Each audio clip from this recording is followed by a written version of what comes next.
नमस्कार, मैं डॉक्टर कंचन भारत होम्योपैथी में आप सभी का स्वागत करती हूँ। आज हम बात करेंगे किडनी पेशेंट में इचिंग क्यों होती है, आखिर इसके पीछे का रीज़न क्या है और इसको कंट्रोल कैसे किया जा सकता है।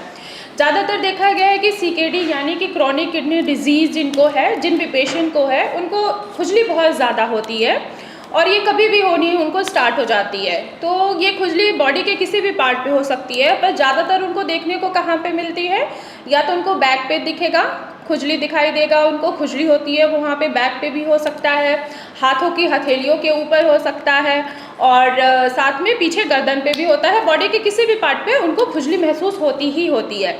तो इसके पीछे का रीज़न क्या है? तो इसके पीछे का रीज़न ये है कि उनकी किडनी जो है वो फंक्शनिंग नहीं कर रही है। फंक्शनिंग ना करने के वजह से क्या हो रहा है कि उनका क्रेटिनिन का लेवल जो है बॉडी में वो बढ़ रहा है। अब जब क्रेटिनिन बढ़ेगा तो जाहिर सी बात है कि बॉडी जो है कुछ ना कुछ सिम्टम्स तो देगी ही। तो ये एक तरीके का सिम्टम्स है कि पेशेंट को शरीर पर उनको खुजली महसूस होती है। तो अब जब क्रेटिनिन बढ़ा है, जाहिर सी बात है कि किडनी जो है वो फंक्शनिंग नहीं कर रही है।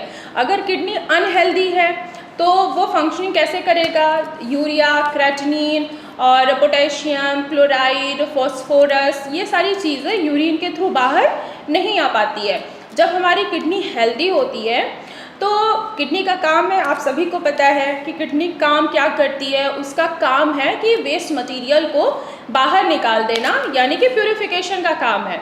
अब जब किडनी अनहेल्दी है, वो काम नहीं कर पा रही है, उसकी फंक्शनिंग डिस्टर्ब हो गई है, तो यूरिया और क्रेटिनिन, फॉस्फोरस, पोटेशियम, ये सब सारी चीज़ें इंक्रीज़ हो रही हैं, जिसके वजह से पेशेंट को खुजली आनी स्टार्ट हो जाती है।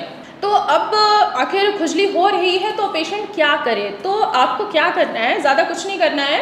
आपको अपनी डाइट को बैलेंस में लेके चलना है। अब बैलेंस कैसे करेंगे? अब क्रेटिनिन एक तरीके का वेस्ट प्रोटीन ही तो है, ठीक है, जो कि प्रोड्यूस होता है हमारे मसल्स में ही।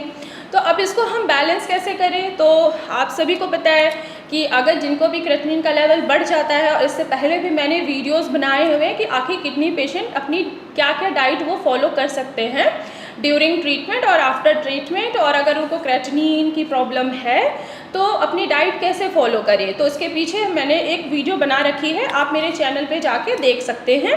लेकिन अगर इचिंग कम करनी है तो आपको अपनी प्रोटीन को बैलेंस में लेना है, बिल्कुल बैलेंस डाइट लेनी है। आपको ज़्यादा प्रोटीन इंटेक नहीं करना है। जैसे अब प्रोटीन की बात कर रहे हैं तो सबसे ज़्यादा रिच प्रोटीन किस में होता है? वो होता है मटन में होता है, फिश में होता है, चिकन में होता है, पनीर में होता है और पल्सेस में भी होती हैं। तो आपको ये सारी चीज़ें नहीं लेनी है। आप कुछ पल्सेस खा सकते हैं, जैसे कि मूंग की पीली दाल जो आती है, आप वो खा सकते हैं।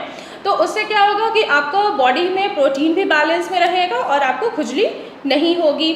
और ख़ासकर जो पेशेंट को बीपी और शुगर है, उनको तो बहुत ज़्यादा ध्यान रखना है कि उनका बीपी और शुगर मेंटेन रहे।